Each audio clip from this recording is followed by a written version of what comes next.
Ti ke lindur në Meksik, ke jetuar në Kubë dhe sigurisht je nga Shqipëria. Jam nga Shqipëria, kam jetuar për shumë vite në Itali. Ke jetuar për shumë vite në Itali, edhe studimet. Edhe studimet i kam përfunduar atje, po...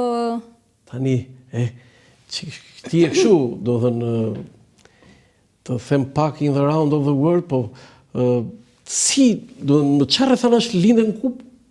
Kam lindur në Meksik, Më falë, në Meksik? Babai im ka qenë diplomat, karriere, dhe së bashku me familjen ne kemi qenë në gjitha këto vende. Do të thënë babi ishte ambasador në Meksik? Ka qenë diplomat në Meksik. Po?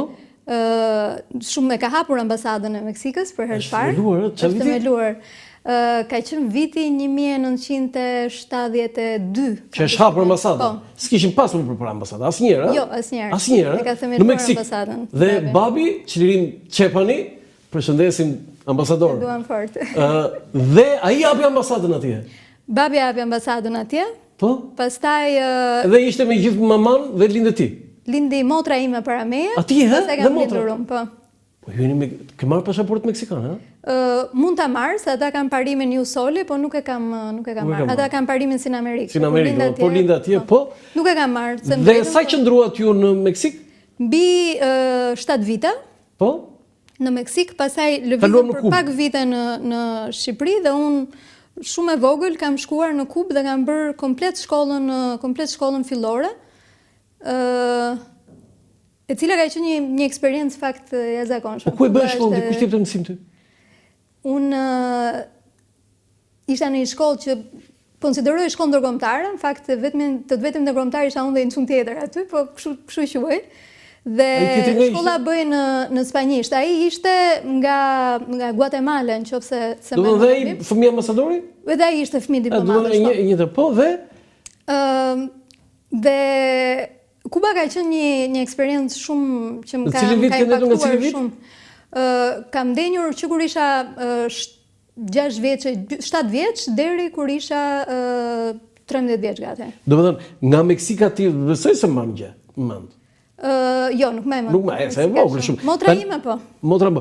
Tani në Kuba i ke Kuba memorie. Kam lidhjen me Amerikën Latine. Po, më thuaj me Meksikën në fakt unë kam mbajtur lidhjet edhe sot, se bashkëpunoj me ambasadën meksikane, ndihmoj meksikanët që janë në Shqipëri. Se ka meksikanë në Shqipëri? Ka. Sa? Rreth 30 janë aktualisht. Dhe i takon tjetër? Po, sepse janë të martuar me shqiptar, kanë histori shumë interesante, kështu që unë e mbaj lidhjen me kënaqësinë për të kontribuar pak. Ne nuk kemi ambasadë të Meksikës në Shqipëri, e mbulon Roma, edhe unë mundohem të ndihmoj pas herë kur kanë ata nevojë. Tani në Kubë tani na trego diçka tani. Fidel Castro në pe ndonjëherë, takove ndonjëherë? E kam takuar, po. Ti ke takuar Fidel Castron? Çfarë thua? Sa vjeç ishte? Unë kam qenë 10 vjeç kur e kam takuar. Po s'u thoj që i dhe në tuf me lule. Jo, nuk ishin kaq egzagjerime ata siç kishim ne në Shqipëri. Nuk ishin, ha? Jo, por ai ka ardhur në rezidencën tonë, në fakt. Në ambasadë? Në ambasadën tonë, edhe erdhi dhe ka bërë një takim tet-a-tet me babën, me ministrin e jashtëm të asaj kohe, me shumë biseda. Po? Dhe unë pata dhe unë mundësinë si fëmijë vogël ta takoja në. Ma përshkruaj, pa si do duk, se e ken memorie, si do duk. Fideli ishte një tip shumë interesant, sepse ishte një nga këta liderat të cilët ishin shumë të thjeshtë në marrëdhënie me njerëzit. Pra, ai mund të takonte një fëmijë, edhe ishte shumë i kujdesshëm në marrëdhënie me njerëzit. Si në Roxha. Takonte një fëmijë me të njëjtin kujdes që takonte një president të një republike. Pra ishte shumë i kujdesshëm me njerëzit dhe unë i vëre këto gjërat e politikanët i kam shumë si sillen me ata. Bënim çik falso, se kishim ftehë me këto. Çfarë tha? Do i fjalë Fideli? Po përshëndetje, si je, sa vjeç je, gjithë këto gjërat, por e kemi takuar dhe domethënë jo takuar, por kemi qenë në një atë ambiente disa herë, se në atë kohë, si në periudhat e komunizmit, na merrnin që shkonim, dëgjonim fjalimet, dhe kishte një problem shumë të madh, që fjalimet e veta zgjasnin rreth 2 orë gjysmë minimumi, 3 orë. Edhe aty bëheshim ne që 2 orë gjysmë, 3 orë? Më shumë, po.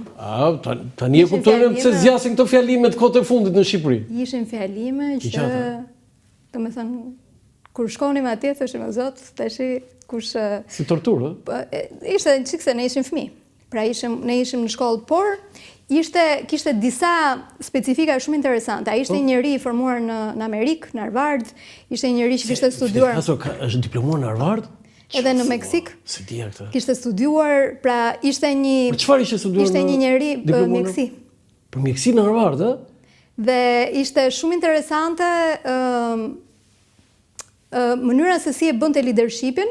Për shembull, ne ishim mësuar në Shqipëri që kishim buste etj të shumë liderave tanë ose të një lideri, por ai për shembull nuk kishte në Kubë asnjë bustë të tij, asnjë poster me fytyrën e tij, asnjë gjë. Të gjithë propagandën e vet, le të themi, apo të gjithë reklamimin e kishte drejtuar drejt Che Guevarës. Gjithçka ishte e orientuar drejt Che Guevarës si figurë. Dhe mënyra se si ai e bënte drejtimin kishte në fakt një stil shumë perëndimor, po ta shifje me kujdes, ndonë se ishte një sistem tërësisht i mbyllur komunist, po jo aq i mbyllur sa që kishim ne. Pra lejoi feja. Por nuk ishte ndalim. Mjekësia falas. Mjekësia është një nga, edhe sot e kësaj dite, është një nga sistemet më të mira në botë. Domethënë politikanët dhe drejtuesit e vendeve të ndryshe vinin dhe Che Guevara kishte vdekur atëherë? Mjekësia po.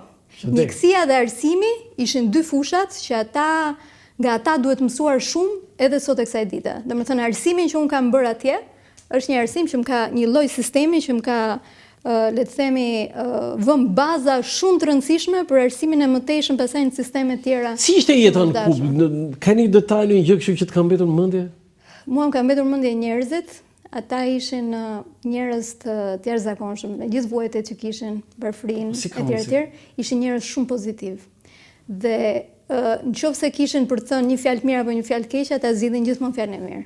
Zgjidhin gjithmonë sjelljen e mirë, zgjidhin gjithmonë pozitivitetin, edhe në argumenta e debate që mund të kishim edhe ne si fëmijë në shkollë, por edhe deri te politika, ishin njerëz me një klasë dhe pozitivitet i cili të shënjon në fakt, sepse të bën të kuptosh që në fund të ditës ne jemi njerëz secili me hallet e veta, nuk kemi se ti shkarkojmë njëri tjetrit negativitetin ton, dhe ata realisht çdo gjë e merrnin me zemër të hapur. Kështu janë kubanezët. Ti ke marrë nga familja jote? Latinoamerikanët në përgjithësi, po kubanezët në veçantë janë. Po ti ke marrë shumë nga familja jote, po tani kuptoj që ke marrë edhe nga Kuba?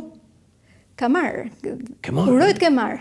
Po jo, ke marrë se. Ata janë njerëz shumë solar, edhe unë i dua fort, dhe për fat mirë, për shkak rrjeteve sociale, kam rilidhur marrëdhëniet edhe me miqtë e shkollës, po. Oh, me të shkollës elementare? Po, shkollës elementare që janë shoqja ime ngushtë, shokët e mi të klasës, kështu që kanë bërë një punë të mirë edhe rrjetet sociale në këtë. Kur ke vajtur pastaj në Kubë? Ka më shumë se sa 15 vite që kam vetë në fundit shkova. Kuba është shumë. Shumë, ha? Shumë. Tani unë se ndaj do ti nga Shqipëria, nga Meksika, nga Kuba, nga Italia, nga je? Unë jam 100% shqiptare dhe kam shumë qef kur e them këtë gjë. E ke qef, e di, prandaj ta bëre. Ne jemi rritur në një familje patriotësh.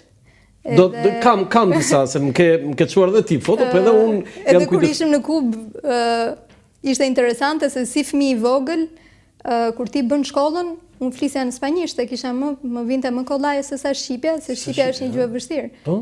Edhe kur flisja spanjisht prindërve të mi, nuk më kthenin përgjigje. Thoshin ne në shtëpi flasim shqip. Edhe mbaj mend këtë luftën e madhe që kisha për të folur me vështirësi shqip. Foto tjetër.